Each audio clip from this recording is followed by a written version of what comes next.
¿Qué tal si abre su Biblia en Génesis capítulo 37?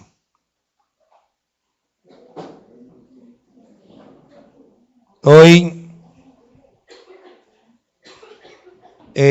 vamos a enfocarnos en Dios tiene el control. Vamos a enfocarnos en la confianza que nos da el saber que Dios tiene el control. Génesis 37, vamos a leer los versículos del 26 al 28. Dice la palabra del Señor.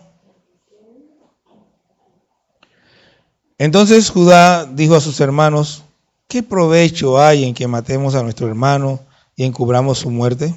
Venid, vendámosle a los ismaelitas, y no sea nuestra mano sobre él, porque él es nuestro hermano, nuestra propia sangre.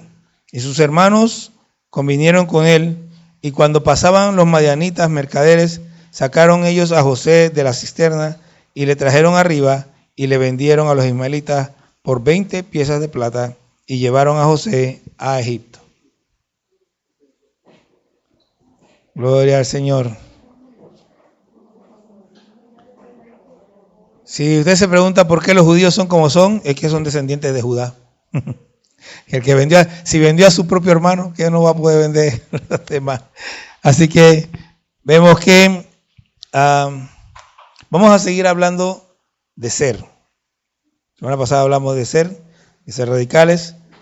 Yo escuché decir que todos los centros son buenos. O sea, alguien que estaba hablando de política decía que todos los centros son buenos y todos los extremos son malos. Yo no creo igual.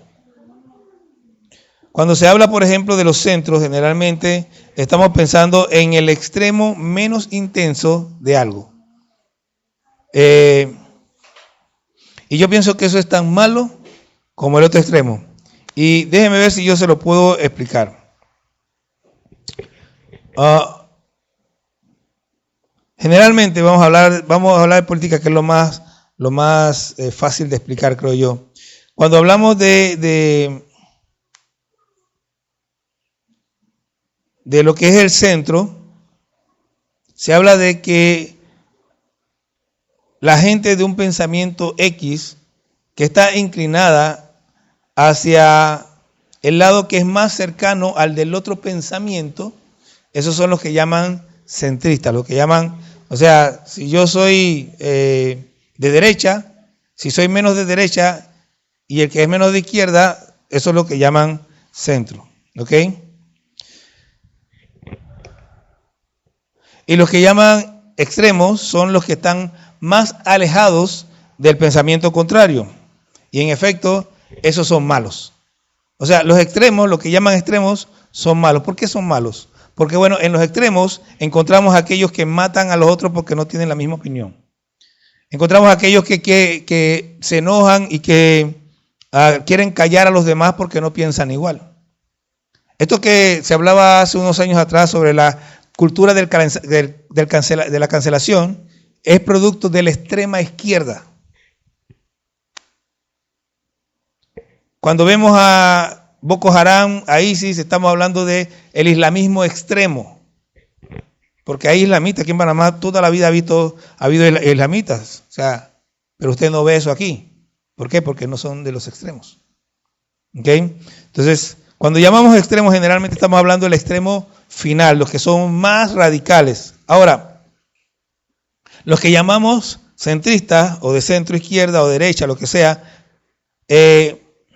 los que están inclinados hacia el otro extremo de la ideología, se acercan mucho al pensamiento contrario. Esos son malos. ¿Por qué son malos? Porque esa gente vende sus principios. Ellos llegan al momento en que les da igual, con tal de conseguir lo que quieren, ellos negocian y te cedo un poco para acá y me cedes un poco para acá. Los del centro generalmente no están 100% arraigados en la ideología o en el pensamiento que ellos tienen. Hay un grupo al que normalmente no se considera o se ve como inexistente. Este grupo puede ser confundido tanto con la extrema derecha como con con la extrema o con el centro. ¿Por qué? Porque estos son los que están en el centro de los dos pensamientos. O sea, el de extrema, los izquierda, hay unos que están en el centro del pensamiento y lo mismo del otro lado. Los que están en el centro, esos no negocian sus principios. Y tampoco atacan al otro porque no cree igual. O sea, el hecho de que tú no creas igual que yo no significa que yo te voy a matar o te voy a mandar a callar. Te voy a escuchar. Pero no me voy a pelear contigo porque piensas diferente. Ahora, yo no voy a vender mis principios por lo que tú quieras que me digas. Yo voy a considerar tus argumentos. Si tus argumentos tienen sentido, yo voy a decir, oye, tienen sentido, los voy a aceptar. ¿Ok? Pero no voy a vender mis principios. Una cosa es que yo acepte un argumento y otra cosa es que yo venda mis principios. Los principios no se cambian, no se venden, no se alteran, no se entregan. Punto. Entonces, nosotros, los cristianos,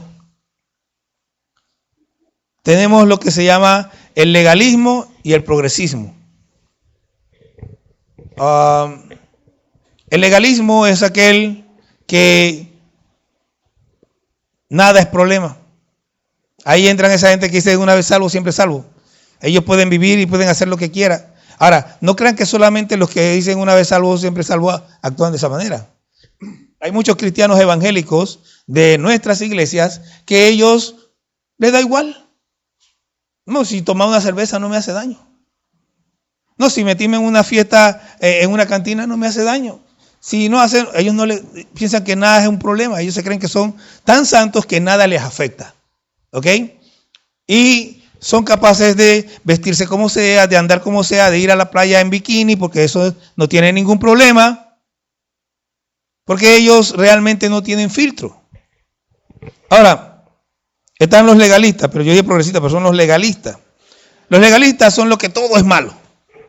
Todo es un problema. Todo les molesta. Si la mujer no tiene la falda hasta arrastrándole el pie, esa mujer tiene que ir para el infierno.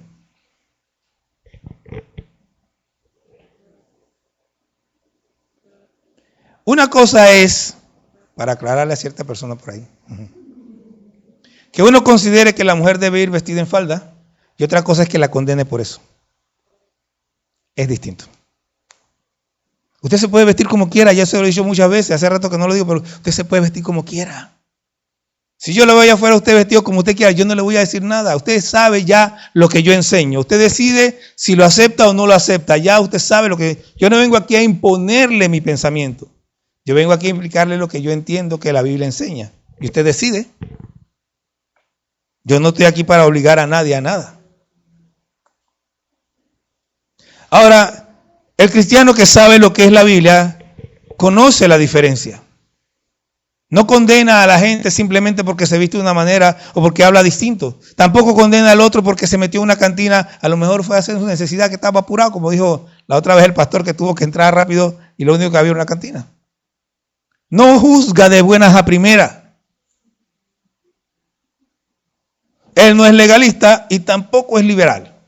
No se viste de cualquier manera, no habla de cualquier manera, no hace con las cosas, simplemente él sabe que la Biblia dice, sed santos porque yo soy santo, y eso incluye toda mi vida.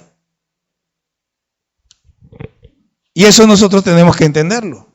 No podemos ser ni legalistas ni liberales.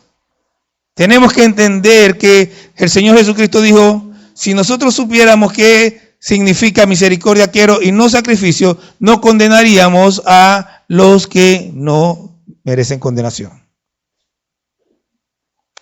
Ahora, más allá de lo que he dicho, vamos a ver la historia de José, ilustrando lo que debe ser la vida de un cristiano, cómo debe ser y hacer, y vamos a ver 3 aspectos.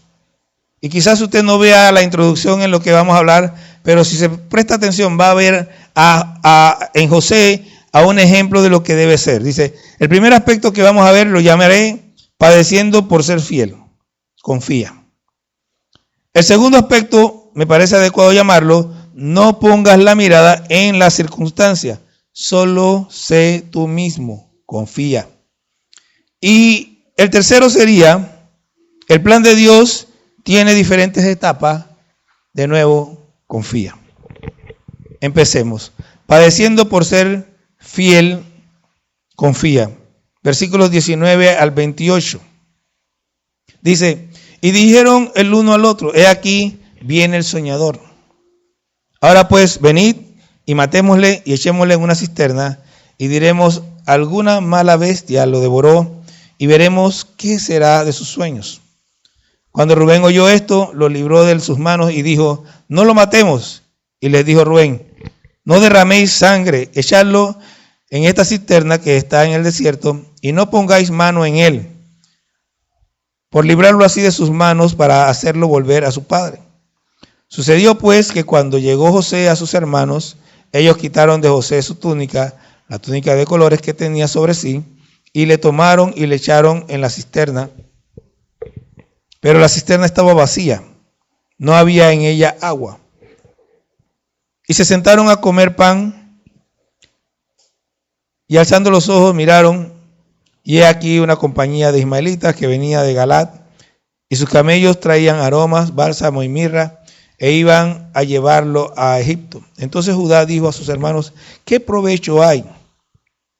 Y esto ya lo leímos, en que matemos a nuestro hermano y encubramos su muerte, y ya sabemos que lo vendieron.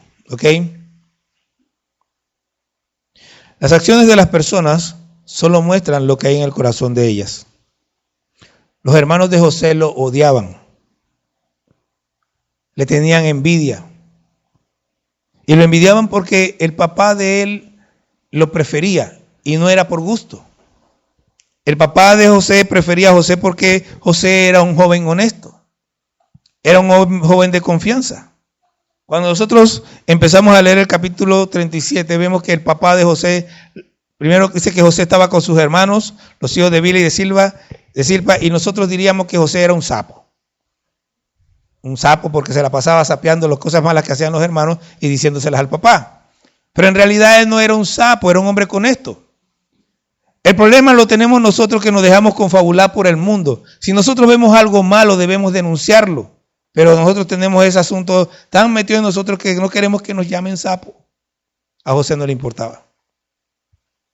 Porque José era honesto. Él era quien era y él no iba a cambiar por lo que la gente dijera.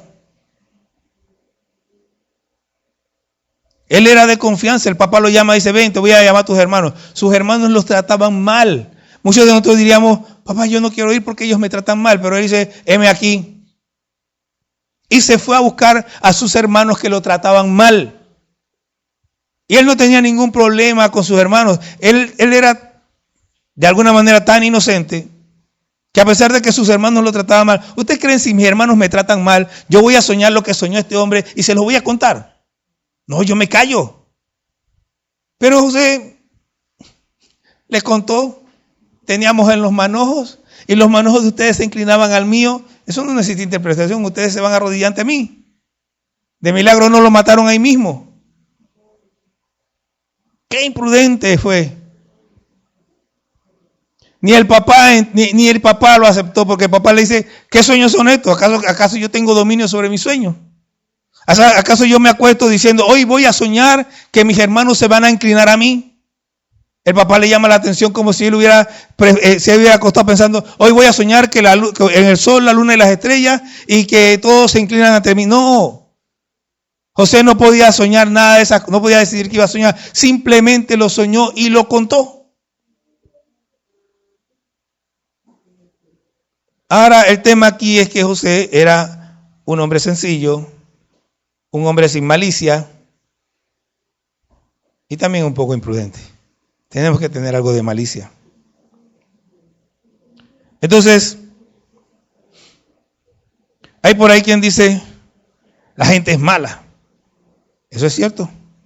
Todos somos malos. Pero sepa, es posible que nosotros tengamos que sufrir por la maldad del mundo. Y cuando eso pase, no pierda su identidad. Sus hermanos lo venden. Y más adelante vamos a ver cómo José sigue siendo el mismo a pesar de que sus hermanos lo vendieron. Usted sabe, piense un poco. Nosotros que tenemos hermanos, que amamos a nuestros hermanos, que nuestros hermanos nos agarren y nos echen en un hueco, nos tiren, porque ni siquiera fue que lo depositaron, lo bajaron con soga, no, lo tiraron en el hueco. Ya de ahí estamos mal. ¿Cómo sufría ese muchacho metido en ese hueco? Y cuando lo sacan, no lo sacan ni que para decirle perdón, hermano, no, te vamos a vender, y lo mandaron por lejos. Pero José era José. Así como el cristiano debe ser cristiano siempre. Nosotros debemos mantenernos fieles sin importar lo que esté pasando. No debemos estar mirando a la gente porque, ay, lo que pasa es que fulanito me hizo. Y los discípulos de Jesús lo abandonaron, Pedro lo negó y Judas lo entregó. ¿Y Jesús cambió por eso? No. Usted tiene que tener, yo tengo que tener, tenemos que tener la mirada puesta en el Señor. Tenemos que desarrollar una identidad firme y clara en Cristo Jesús. Las cosas que pasan a nuestro alrededor no deben cambiarnos, debemos mantenernos independientemente de lo que ocurra en nuestro alrededor.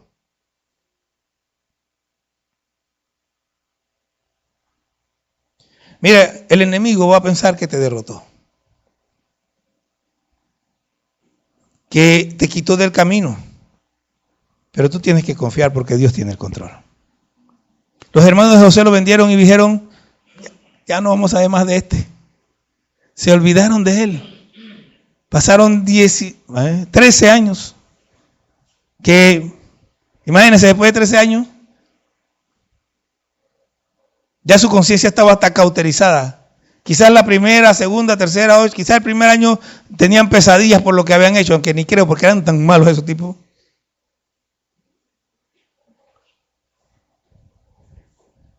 Déjeme decirle algo.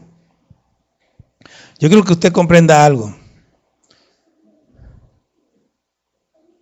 Dios tiene el control. Lo que sea que te esté pasando, lo que sea que te vaya a pasar, en el momento en que sea que te pase, acuérdate siempre de quién eres. Acuérdate siempre de que eres un hijo de Dios. De que el Señor Jesús dijo, bienaventurado soy cuando por mi causa os vituperen y os persigan, diciendo todo lo que hace mal contra vosotros, mintiendo. De que el Señor Jesús dijo, en el mundo tendréis aflicciones, pero confíen, yo he vencido al mundo. Pablo dijo, es necesario que a través de muchas tribulaciones alcancéis el reino de los cielos, alcancéis la salvación. Ahora que estaba en Chiriquí, le decía a mi mamá y le decía a los muchachos hasta que pelaban los ojos así. Porque le digo, cada vez que ustedes le están predicando que tienen que vivir como reyes, le están mintiendo. La promesa más firme para el cristiano es que tiene que padecer. Pero nosotros no. Nosotros queremos tener todo el dinero del mundo como Elon Musk o Brad Pitt. Y que todo el mundo nos reconozca. Y queremos presentar nuestros rostros en Facebook y en YouTube y en todos lados, que todo el mundo sepa que somos guapos. Pero nosotros ni siquiera sabemos cómo era el rostro de Jesús.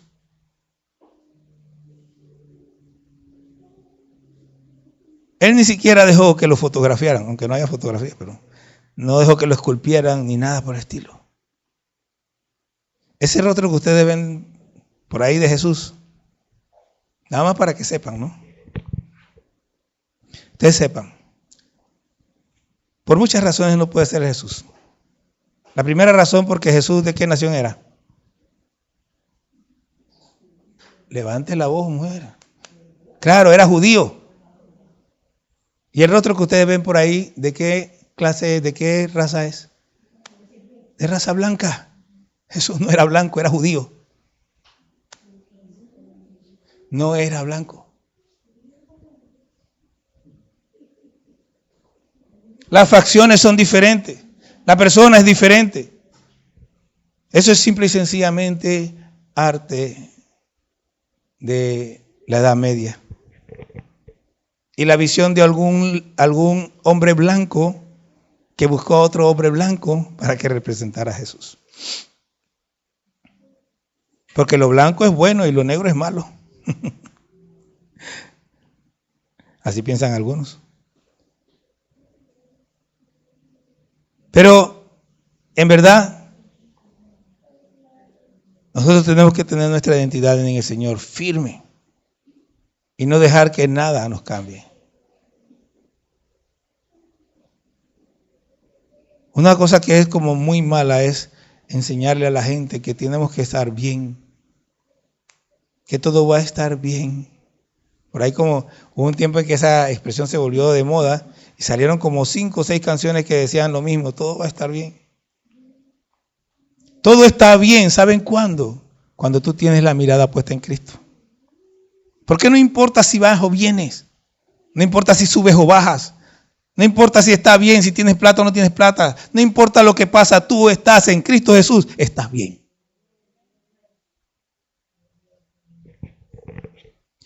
Segundo, no ponga la mirada en las circunstancias, solo sé tú mismo y confía. Capítulo 39, versículo 1 al 3. Dice, y llevado pues José a Egipto, Potifar, oficial de Faraón, capitán de la guardia, varón egipcio, lo compró de los ismaelitas que lo habían llevado allá. Mas Jehová estaba con José, y fue varón próspero, y estaba en la casa de su amo, el egipcio, y vio su amo que Jehová estaba con él, y que todo lo que él hacía, Jehová lo hacía prosperar en su mano. Mire, quitemos de aquí la mística, ¿ok? ¿Qué es la mística? Bueno, la mística es lo que dice allí. Jehová lo prosperaba. Eso es verdad. El que lo prosperó fue Dios. Pero bajemos a la tierra. ¿Cómo lo prosperó Dios? José llegó a la casa de Potifar y se retacó. Yo no voy a hacer nada. No, José era José. Cuando él llegó a la casa de Potifar, se comportó como José. No como un esclavo resentido, no como un hombre que lo vendieron sus hermanos. No, él llegó allí y empezó a servir, empezó a trabajar, empezó a sugerir, empezó a decir, esto es mejor así, esto es mejor así, me parece que esto. Y Potifar vio que cada vez que él sugería algo, las cosas funcionaban. José no actuó como un hombre resentido, sino que actuó como alguien libre a pesar de que estaba preso. Él no dejó que las circunstancias lo cambiaran, que el dolor lo cambiara, que el resentimiento lo cambiara. Él siguió siendo José. Así como nosotros debemos ser de Cristo todo el tiempo. No importa lo que estés pasando, tienes que ser diligente. Tienes que ser esforzado. Tienes que trabajar como el mejor o hacer lo mejor que esté de tu parte. No importa dónde estés, porque así lo haría Jesucristo. El diligente va a prosperar donde quiera que esté. Dice el versículo 4, así halló José gracia en sus ojos, o sea, en los ojos de Potifar, y le servía. Mire, dice, y le servía. Y él le hizo mayordomo de su casa y entregó en su poder todo lo que tenía. Y aconteció que desde cuando le dio el encargo de su casa y de todo lo que tenía, Jehová bendijo a la casa del egipcio a causa de José, y la bendición de Jehová estaba sobre todo lo que tenía, así en casa como en el campo. Y dejó todo lo que tenía en manos de José, y con él no se preocupaba de cosa alguna, sino del pan que comía, y era José de hermoso semblante y bella presencia.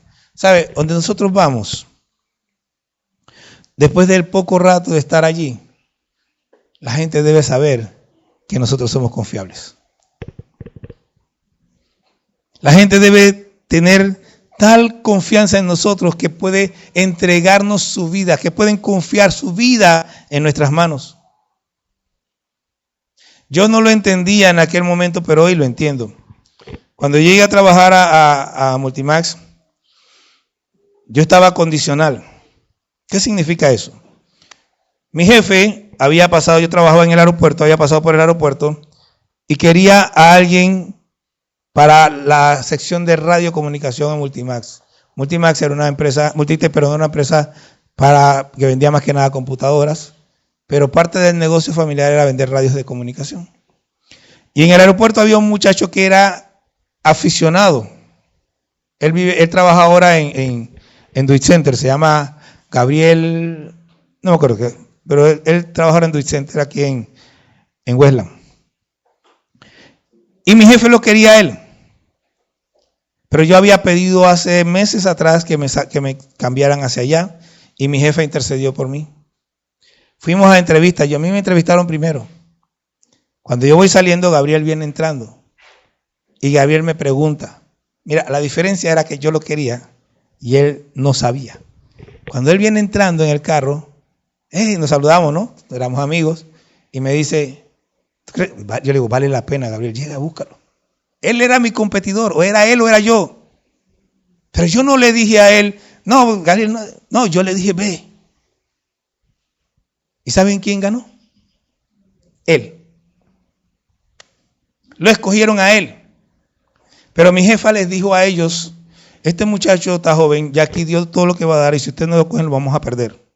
Entonces me hicieron una oferta y me trasladaron allá. Así que yo estaba condicional, porque el que ellos querían era otro, no era mí. Y pasaron los meses y yo trabajé.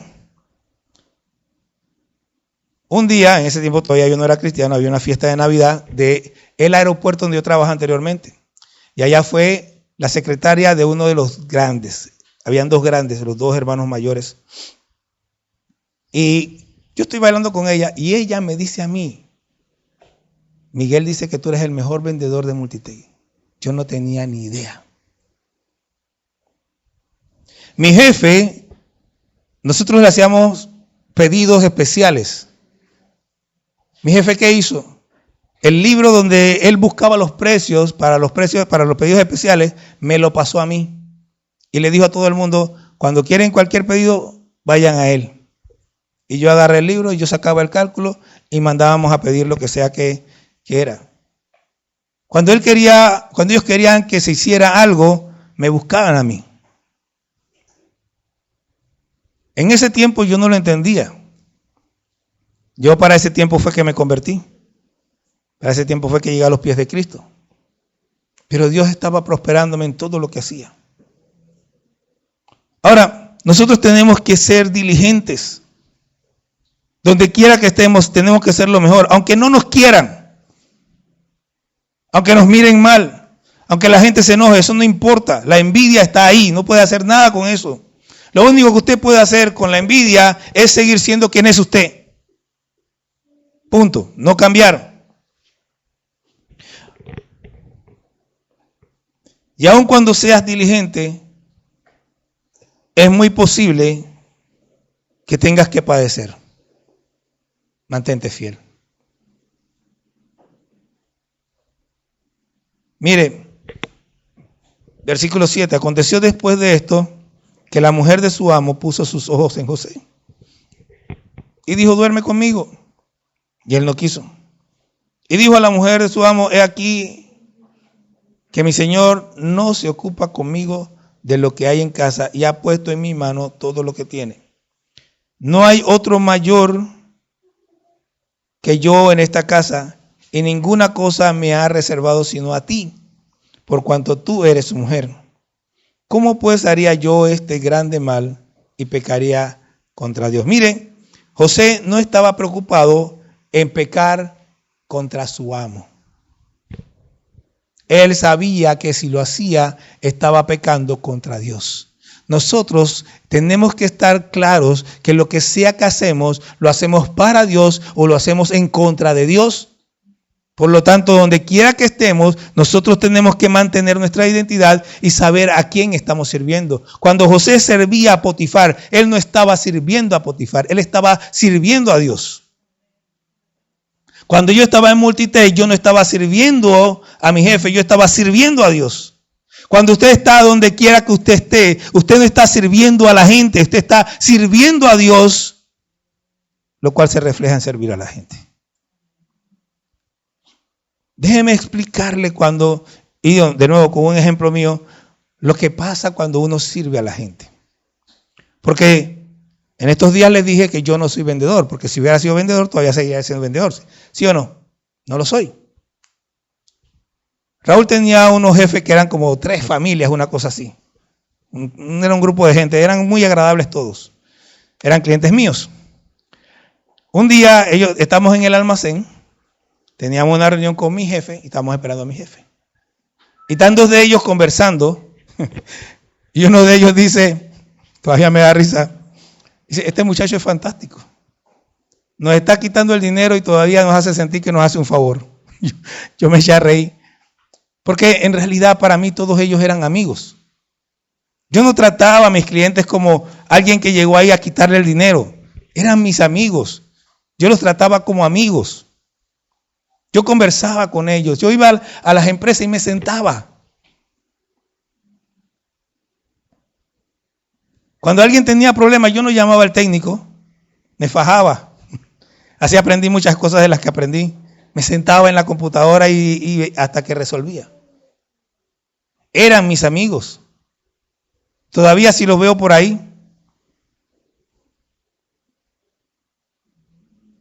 El tema es que nosotros tenemos una identidad en Cristo. Y esa identidad se refleja en todo lo que hacemos, en la forma en que reaccionamos a las cosas. Eso se refleja, se ve, se deja notar. Nosotros tenemos que mantenernos firmes y mostrar siempre a quién estamos sirviendo.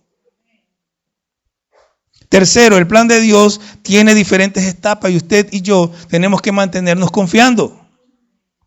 Versículo 17 de ese capítulo 39 dice, entonces le habló ella las mismas palabras. Está hablando de la mujer de Potifar a Potifar diciendo, el siervo hebreo que nos trajiste vino a mí para deshonrarme.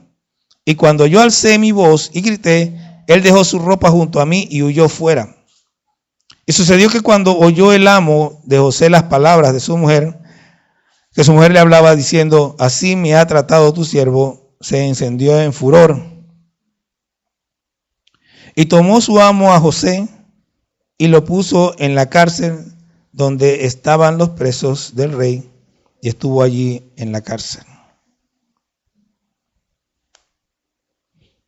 Mire, déjeme hablarle de etapas. ¿Ok? Primera etapa, Raquel no podía tener hijos.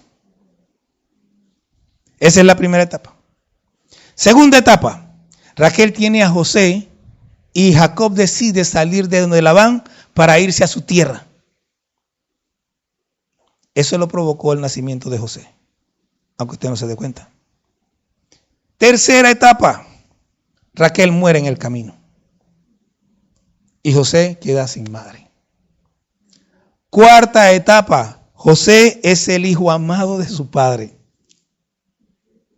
y se gana la envidia de sus hermanos. Bueno, no sé, la envidia nunca se gana, pero bueno, es la envidia de sus hermanos. Eso es de gratis. Ya voy por el cuarto, ¿no? Quinta etapa. Los hermanos de José lo tiran a la cisterna. José, ¿qué pensó? Me voy a morir aquí. Pero Dios tenía otros planes, así que viene la sexta etapa, lo sacan y lo venden y lo envían a Egipto. Imagínense a José por todo el camino pensando, ¿qué me va a pasar? Séptima etapa, José llega a la casa de Potifar y se convierte en el señor de la casa. Octava etapa, lo meten en la cárcel. ¿Y qué pasó en la cárcel? Se convierte en el señor de la cárcel. Déjeme decirle algo que a veces la gente no entiende.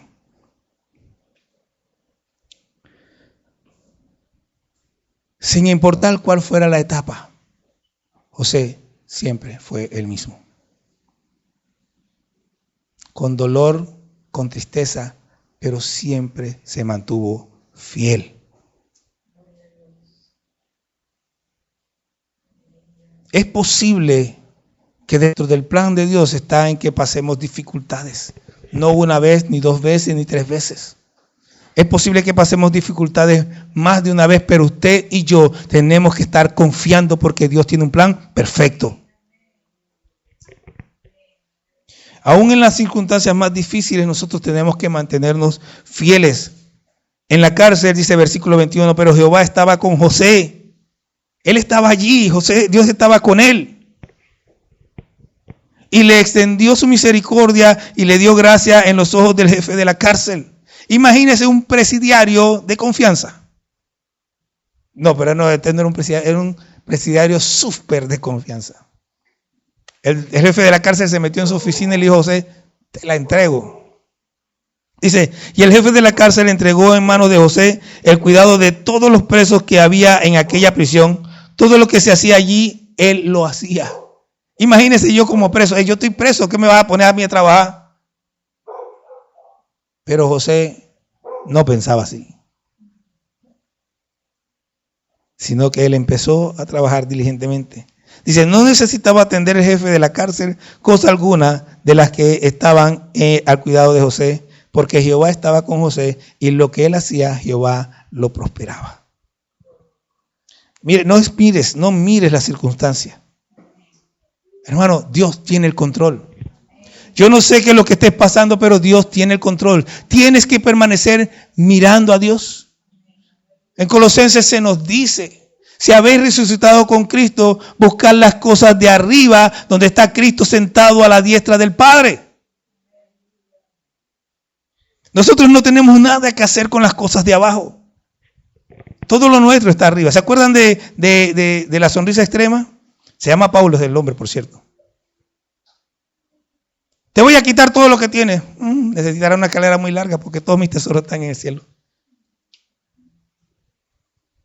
Hermano, si usted se afinca, se afirma en Cristo, si usted mantiene la mirada, no hay nada que le puedan hacer aquí abajo. Podrán golpear su cuerpo, podrán destruirlo, pero su alma, su espíritu van a permanecer firmes. En vez de que usted sufra, son ellos los que van a sufrir. Ellos son los que van a sentir el dolor de haberlo dañado. Ha pasado ya más de una vez que la gente que está maltratando al cristiano son los que terminan llorando, porque se dan cuenta que están matando a un justo.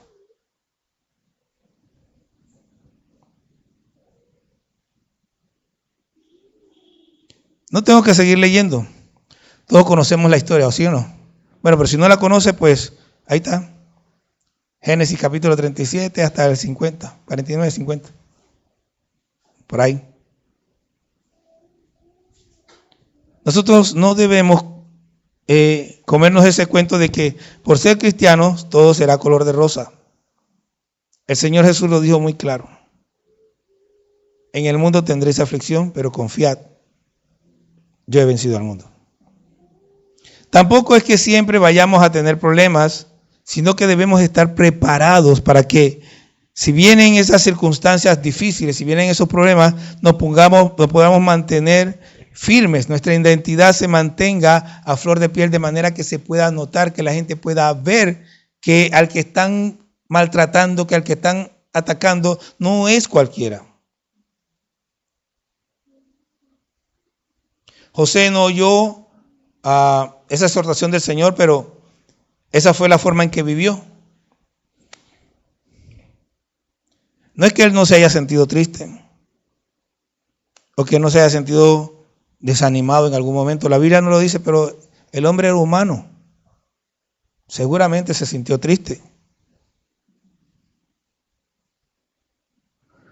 Podemos leer cómo él le habló al copero después de interpretar el sueño. ¿Ustedes se acuerdan? No se acuerdan. Yo estoy aquí y no he hecho nada. Acuérdate de mí. Él estaba triste. Él se sentía mal de estar allí. Pero nada de eso le afectó para él cumplir, para él ser firme y mantenerse mirando y confiando en Dios. Yo ya he contado esta historia anteriormente, pero viene el caso. Y es de esta hermana que está trabajando y tiene una compañera terrible. La compañera le hace la vida, pero de cuadrito, verdaderamente. Le habla mal, la molesta, la trata muy mal. Y la cristiana siempre allí. Pero usted sabe, llega el momento en que uno se cansa de tanto golpe. Y la cristiana, ¿qué hizo? Se fue delante del Señor y dijo, Señor, ¿qué hago? Ya no aguanto a esta mujer. Y la única respuesta que escuchó fue, ¿qué dice la Escritura?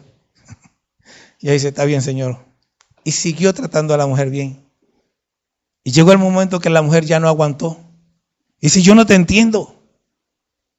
Yo te trato mal y tú siempre sigues tratándome bien. No importa lo que yo haga tú. Y en ese momento ella procedió a explicarle y hablarle de Cristo y la mujer se convirtió. La fidelidad tiene recompensa. Dios siempre la recompensa.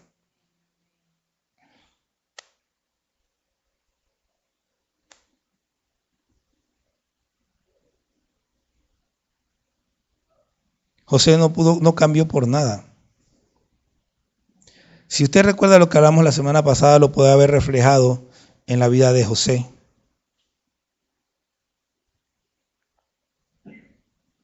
José era un hijo de Dios y nada pudo cambiar eso. Nosotros confiamos en Dios y nada puede cambiar lo que somos. Las circunstancias no definen la forma en que nosotros actuamos. Nosotros actuamos conforme a lo que somos. Somos hijos de Dios.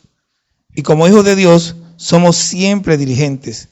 No devolvemos mal por mal, no devolvemos maldición por maldición, sino que somos gente de bendición, sin importar lo que nos esté sucediendo, porque tenemos nuestra confianza puesta en Dios. Y nuestro Dios es un Dios de bendición, y nosotros somos gente de bendición.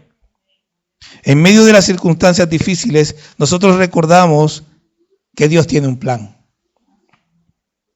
Y que su propósito se va a cumplir. Y con eso en mente nosotros caminamos en medio de la tormenta, sin mirar atrás, porque Dios es nuestra confianza. Hermanos, vivimos en un mundo caído. Nos guste o no, este mundo que vivimos es un mundo caído. En este mundo siempre va a haber problemas. Pero el problema no está allí. El problema está en quiénes somos. Si somos de Cristo, vamos a comportarnos como Cristo. No gritó, no se quejó, no maldijo, no se enojó, no peleó. Simplemente dejó que pasara lo que tenía que pasar.